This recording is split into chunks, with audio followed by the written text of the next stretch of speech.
Itulah sebabnya di bagian tambahan ini kita coba melihat bagaimana bangsa Israel telah menolak Allah. Ya. Seharusnya Allah sudah katakan, aku yang akan menjadi apa? Pemimpinmu. Aku yang menjadi pemimpinmu. Teokrasi. Ya. Teokrasi pemerintahan dari Allah. Tapi manusia maunya monarki. Monarki, ada kepemimpinan seorang apa? Raja. Israel telah menolak Allah. Tadi kita sudah baca ya. Tuhan berfirman kepada Samuel, dengarkanlah perkataan bangsa itu dalam segala hal yang dikatakan mereka kepadamu. 1 Samuel 8 ayat 7. Sebab bukan engkau yang mereka tolak. Ya. Yang ada dalam hati mereka. Yang ada dalam hati mereka adalah egosentrisme mereka. Para ketua-ketua suku Israel ini. Kenapa? Karena mereka melihat anak-anak Samuel ini, kenapa dia ditunjuk? Ya, kalau itu diberikan kepada kami, ya monarki, maka kemungkinan kami yang akan menjadi apa? Pemimpin. Ya. Jadi ada kepentingan pribadi. Yang mereka tolak itu bukan Samuel, tapi yang mereka tolak itu adalah Allah. Mereka menolak Allah karena mereka ingin menjadikan diri mereka itu sebagai raja. Itulah motivasi mereka. Kepentingan diri sendiri mereka, ya itu. Jadi ini yang dikatakan mereka kepada yang dikatakan Allah kepada Samuel pada saat orang-orang Israel, kepala-kepala suku itu meminta supaya ada raja di antara mereka. Dan ini ya, kembali ini diulangi dalam 1 Samuel 12 ayat 17. Samuel katakan, lihatlah. Samuel katakan kepada mereka, lihatlah dan sadarlah bahwa besar kejahatan yang telah kamu lakukan itu di mata Tuhan. Apa kejahatan yang besar tersebut? Karena pada saat kamu meminta raja bagimu. Itu satu kejahatan yang apa? Besar. Walaupun sudah dibuatkan dalam kitab Ulangan tentang bangsa Israel akan ada raja di antara bangsa Israel, tapi bukan Tuhan yang memberikan. Kenapa? Karena mereka yang minta. Karena mereka yang meminta. Nah, pertanyaannya, mengapa meminta seorang raja itu salah? Kenapa itu salah? Ya? Kan bukankah kita harus ada pemimpin, ya? Pemimpin itu ya, adalah sesuatu hal yang harus terjadi, ya. Tapi coba kita lihat yang ditentukan Allah sebagai pemimpin itu sesungguhnya adalah yang menjadi pusat pimpinan itu adalah Allah itu sendiri, ya. Pada saat Allah menjadi pemimpin umatnya, ya, dia dapat memimpin melalui apa? Dia tugaskan siapa? Misalnya Musa dan Harun, Yosua, para hakim-hakim dan para imam. Tapi mereka semua itu ditetapkan oleh Allah. Samuel saja ditetapkan oleh Allah, seperti juga Musa dan Harun, Yosua, ya, dan para hakim-hakim. Allah yang tetapkan mereka. Aku yang memimpin kamu, tapi aku menetapkan mereka. Tapi sekarang kalau mereka memilih raja, maka raja-raja berikutnya itu akan ditetapkan oleh raja yang pertama, kerajaan itu kan begitu, ya. Kerajaan itu yang bapak itu akan memberikan kepada anak-anaknya atau siapa yang dia tetapkan, bukan Allah yang menetapkan, ya. Jadi kenapa ini terjadi? Ya, pada zaman Samuel, sepertinya mula-mula, ya, pada zaman Samuel, umat Israel mulai khawatir tentang siapa pemimpin berikutnya. Karena putra-putra Samuel itu tidak mengikuti Tuhan. Itu mungkin bukan hanya mereka khawatir, seperti saya katakan tadi. Ada kepentingan diri mereka juga sendiri, ya. Kepentingan diri mereka sendiri karena apa? Wah, ini nggak benar nih. Putra-putra Samuel ini nggak benar. Kalau mungkin kami itu yang lebih benar. Itu yang menjadi satu motivasi dasar mereka. Jadi permintaan mereka akan seorang raja merupakan penolakan terhadap cara Allah memimpin mereka. Penolakan terhadap teokrasi. Pada saat mereka meminta monarki, mereka menolak teokrasi. Nah, alasan lain mengapa ini salah. Mereka meminta seorang raja, ya. Karena keinginan mereka menjadi seperti bangsa lain. Seperti bangsa lain, ya. Allah telah menciptakan Israel sebagai umat yang unik. Karena Allah sendiri adalah pemimpin mereka. Allah sendiri pemimpin mereka. Ya. Dan ketika mereka meminta seorang raja seperti bangsa lain, maka mereka menolak posisi mereka yang unik. Ya. Bangsa lain itu ada raja, itu tidak unik. Yang unik itu kalau raja itu sendiri adalah Allah itu sendiri. Itu yang paling unik. Tapi mereka ingin sama dengan bangsa-bangsa lain. Ya. Sama dengan orang-orang lain. Nggak mau tampil beda. Nggak menerima kalau mereka itu unik, ya, kata lain, ya. Jadi ketika mereka meminta raja seperti bangsa lain, mereka menolak posisi mereka yang unik dan terpisah sebagai umat Allah. Dan tidak seharusnya bangsa yang Allahnya adalah Tuhan itu sendiri, tidak seharusnya orang-orang ini merasa iri terhadap bangsa-bangsa yang mengikuti dewa palsu. Tapi itu yang terjadi. Mereka iri terhadap dewa-dewa palsu padahal mereka memiliki Allah yang asli, ya. Allah yang asli. Itu sebabnya hati-hati, ya, kita, ya. Kalau kita pikir, aduh, kalau kita jadi kayak orang-orang aneh, gitu, aduh orang Advent atau siapa kita ini ya, kok jadinya seperti orang aneh? Kita harus membaur pendeta, kita harus melebur sama seperti mereka. Hati-hati ya. Jangan dengan tawaran-tawaran untuk melebur menjadi sama dengan dunia, maka kita itu akan ujung-ujungnya itu menuju kepada satu keadaan yang tidak baik. Terus sebabnya Roma 12 ayat 2 katakan apa? Janganlah kamu menjadi serupa dengan dunia ini. Jangan menjadi serupa dengan dunia ini. Ya. Tetapi berubahlah oleh pembaruan budimu, sehingga kamu dapat membedakan manakah kehendak Allah, apa yang baik, yang berkenan pada Allah, dan yang sempurna. Jangan menjadi apa? Jangan menjadi serupa dengan dunia ini. Kalau orang dunia ini main-main politik di pemerintahan mereka, jangan kita di organisasi kita main-main politik. Orang-orang dunia di organisasi lain main-main dengan uang organisasi. Maka kita dalam organisasi kita, organisasi gereja kita, jangan main-main apa? Main-main dengan uang gereja, uang milik Tuhan. Gitu ya. Jangan menjadi serupa dengan apa? Serupa dengan dunia ini. Nah, ada satu hal yang mungkin setelah kita pelajari ini dia ya. Ya kan saya akan coba untuk mungkin ya ini boleh dikatakan aspek kedua daripada pembahasan kita. Mereka mendapatkan apa yang mereka minta, tapi coba kita lihat ada juga mungkin masalah dari Samuel itu sendiri ya. Yang menyebabkan ya selain saya katakan tadi orang-orang tua-tua Israel ini minta raja bagi mereka karena mereka berharap salah satu itu kami, ada kepentingan diri mereka sendiri.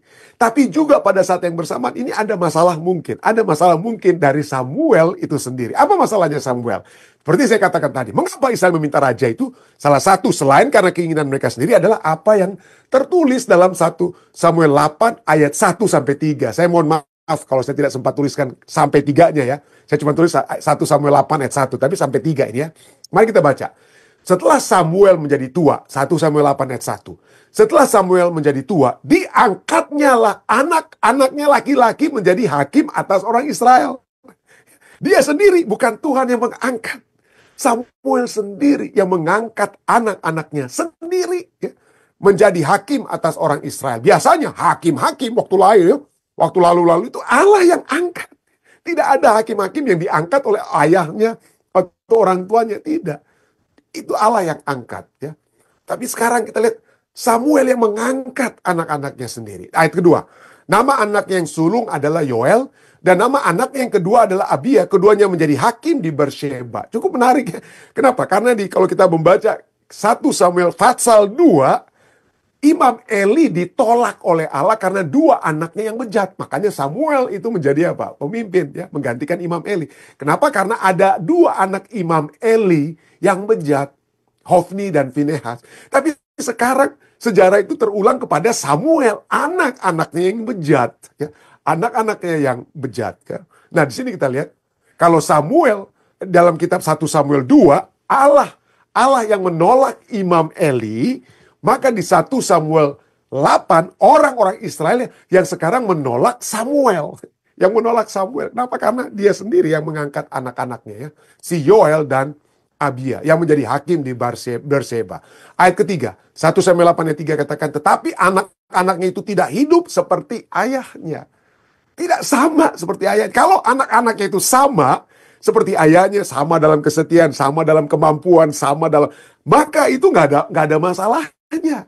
Nggak ada masalah. Tapi mereka tidak hidup seperti ayahnya. Penting sekali nih saudara. Saya tidak buat tanda merah, tapi nanti kita akan bahas tentang ini ya. Kelanjutan pembahasan kita ini ya. Jadi anak-anak itu tidak hidup seperti ayahnya. Mereka mengejar laba, artinya Samuel tidak mengejar laba, tapi anaknya mengejar laba.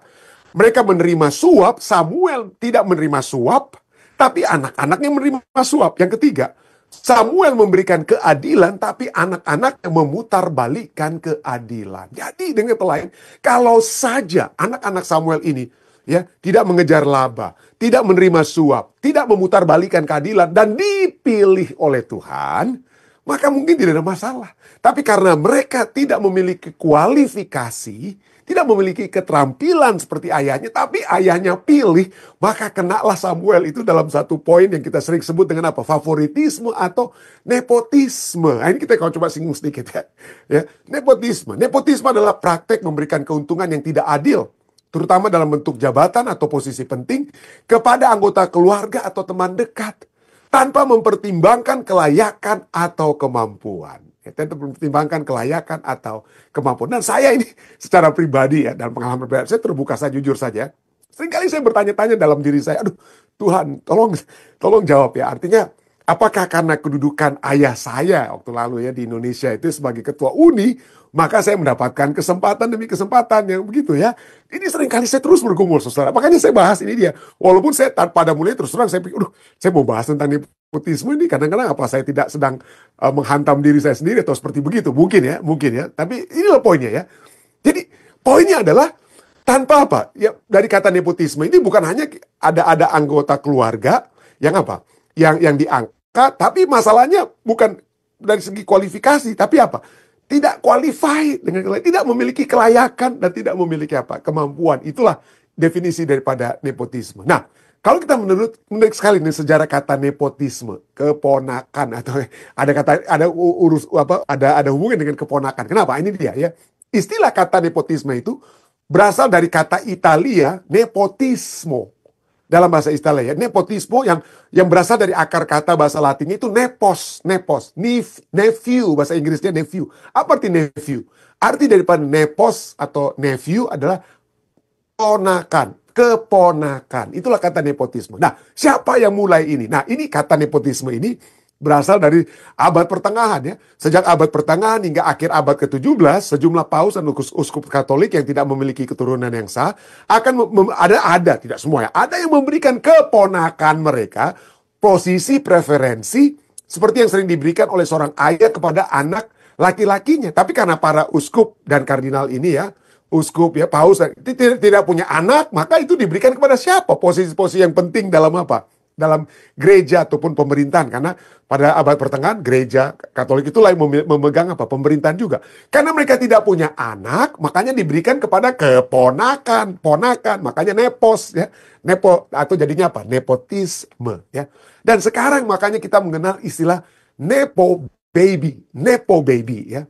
Artinya anak-anak yang mengikuti posisi daripada orang tuanya misalnya dari segi apa? Dari segi olahraga, politik, dari segi pemerintahan, dikasih kepada anak-anaknya, ya bukan keponakan lagi. Nah, makanya bedanya nepotisme dengan nepo baby adalah orang tua yang memberikan kepada anak-anaknya. Jadi istilahnya nepo apa? Nepo baby. Ada satu saya lihat di internet ya, dikatakan ya satu hal yang menarik dituliskan sini. Dikatakan apa ya? Muda, bodoh, dan tidak kompeten. Ada seorang muda yang bodoh dan tidak kompeten. Tapi belum tentu orang muda, bodoh, dan tidak kompeten itu, belum tentu mereka itu tidak punya masa depan. Kenapa? Kan biasanya kalau kita muda, bodoh, dan tidak kompeten, biasanya masa depan kita kan suram, madesu ya, masa depan suram. Tapi kok dia ini masa depannya bagus? Nah ini dalam kutipan ini di Indonesia ya, dikatakan lihat dulu siapa bapaknya. Jadi dia walaupun dia muda, bodoh, dan tidak kompeten, tapi karena bapaknya berkuasa, maka dia masa depannya itu cerah. Saudara. Masa depannya apa? Itu cerah. Ya. Nah, di Amerika, baru-baru ini ya, ada anak daripada pebasket Amerika yang sangat terkenal, namanya LeBron James, nama pebasket tersebut ya. Dia anak itu bernama Bronny James. Nah, Bronny James ini adalah, tiba-tiba dia waktu dia masih di college, NCAA istilahnya, waktu basketball untuk para mahasiswa, dia nggak hebat-hebat sekali. Tapi tiba-tiba dia bisa masuk di LA Lakers ya, menurut orang-orang yang negatif terhadap mereka ya. Dikatakan Bronny James ini nggak hebat seperti pemain basket lainnya, kok bisa-bisanya dia masuk ke LA Lakers, grup kelompok pebasket yang ada di Los Angeles ya, LA Lakers. Nah, jadi itulah sebabnya dia itu seringkali dilecehkan sebagai apa? Nepo baby. Kenapa? Karena ayahnya, LeBron James, pemain basketball yang terkenal kalau saat ini, kalau zaman kita dulu itu mungkin Michael Jordan, maka saat ini adalah LeBron James. Anaknya itu dimasukkan ke mana? LA Lakers karena katanya ada apa? Ada bapaknya. Tapi mari kita lebih balance. Mari kita lihat apakah anak itu kalau memang dia layak, kalau memang dia mampu, kan nggak ada salahnya sebenarnya. Artinya nggak ada salahnya kan. Tapi inilah, kalau dia tidak memiliki kelayakan, tidak memiliki keterampilan, tapi tiba-tiba masuk dalam posisi yang diidam-idamkan, Wah, maka itulah jadinya dia dapat disebut sebagai nepo baby. Tapi, seperti menurut artikel ini, what's wrong with nepotism and can it be corrected? Apa salahnya dengan nepotisme dan dapatkah itu dikoreksi, dibenarkan? Ya, dapatkah itu dibenarkan? Nah, ini poinnya, ini yang dituliskan dari artikel ini. What's wrong with nepotism? Dikatakan, apa salahnya dengan nepotisme ini ya? Tidak mengherankan, tapi tidak mengherankan kalau anak-anak dari selebriti olahraga, hiburan, politik, atau bisnis memasuki bidang pekerjaan orang tua mereka. Kenapa? Kenapa tidak mengherankan? Kenapa? Karena mereka itu tumbuh dalam rumah tangga di mana mereka menyaksikan ibu atau ayah mereka bekerja dan naik daun di bidang pilihan. Jadi kalau anak-anak, misalnya anak-anak bintang film, anak-anak pemain basket, pemain olahraga, ya, anaknya Lionel Messi, hari-hari kan dilihat bapaknya Lionel Messi main sepak bola, dia terus melihat ya. Ya gimana? Dia kan mau tidak mau ada keinginan juga untuk apa? Untuk menjadi seperti ayah mereka. Dan ayah mereka seperti Lionel Messi. Kalau anaknya memang dia lihat, senang nih anaknya Lionel Messi nih suka untuk main bola. Ayahnya itu pasti akan memberikan apa? Tips-tips ataupun trik-trik bagaimana untuk menjadi pemain sepak bola yang bagus. Jadi itulah sebenarnya. Jadi anak-anak ini tumbuh dalam rumah tangga di mana mereka menyaksikan ibu atau ayah mereka bekerja. Menurut artikel ini saya sudah terjemahkan dalam bahasa Indonesia ya. Menyaksikan ibu atau ayah mereka bekerja dan naik daun di bidang pilihan dan mereka menuai kepuasan batin dan penghargaan lahiriah yang datang dengan prestasi mereka. Jadi mereka bisa melihat, waduh ayah saya seperti Lionel Messi jadi apa? Juara dunia. Anaknya itu kan jadi terinspirasi gitu ya. Terinspirasi dengan sangat dekat sedangkan kita aja yang jauh-jauh ya, istilahnya anak-anak kita yang hanya bisa nonton Lionel Messi. Apalagi kalau kita berada dekat ya, di lapangan dekat dengan Lionel Messi, maka kita akan lebih terinspirasi. Demikian juga dengan anak-anak tersebut ya. Nah, kemudian artikel ini katakan, saat mereka melihat orang tua mereka bermain musik atau model untuk majalah top, maka mereka secara alami ingin meniru orang tua mereka ya, dan terinspirasi untuk unggul. Saat itulah kelebihan mereka pertama kali muncul, karena mereka berada dekat dengan orang yang top ini. Ya. Nah, sejak awal mereka memiliki bimbingan dan mentorship yang diperlukan untuk maju yang tersedia. Dan berikutnya, ada juga pijakan genetika yang ada. Kenapa? Karena kemungkinan adanya hadiah genetika dari orang tua mereka yang memberikan bakat, kemampuan, dan atribut fisik yang sama yang membantu dalam keberhasilan mereka. Tidak heran, ada dua pemain quarterback, pemain American football, itu bukan sepak bola yang disepak, tapi ini dibawa lari ya, American football. Itu yaitu apa? Peyton Manning dan Eli Manning. Peyton dan Eli Manning ini terkenal. Wah, prestasi mereka itu seperti Eli Manning ini, waduh, paling top itu ya. Kedua-duanya ini memang jago sekali. Sejarah American football ini tidak bisa terlepas dari Peyton Manning dan juga Eli Manning. Ayah mereka juga adalah quarterback ya, pemain American football. Jadi inilah kenapa, karena kedua anak daripada Archie Manning ini mengikuti jejak ayah mereka, ada genetika dari ayah mereka ya. Dan itulah yang menyebabkan kedua anak ini dapat menjadi apa? Menjadi sukses atau baik dengan kata lainnya. Tapi selain ini, tapi mungkin boleh dikatakan bahwa mayoritas mungkin saja ada nepotisme yang terjadi yang mana anak-anak itu tidak memiliki kelayakan, tidak ada keterampilan, tapi karena orang tua mereka saja yang memiliki pengaruh, maka anak-anak itu kemudian menjadi lebih daripada pesaing-pesaing lain yang mungkin lebih mampu. Tapi inilah sebabnya masalah nepotisme itu sangat-sangat jelas. Kita tidak bisa sembunyikan masalah nepotisme ya. Yaitu apa? Itu masalah nepotisme itu melanggar prinsip keadilan dan kesempatan yang setara. Orang yang lebih layak bisa saja diabaikan.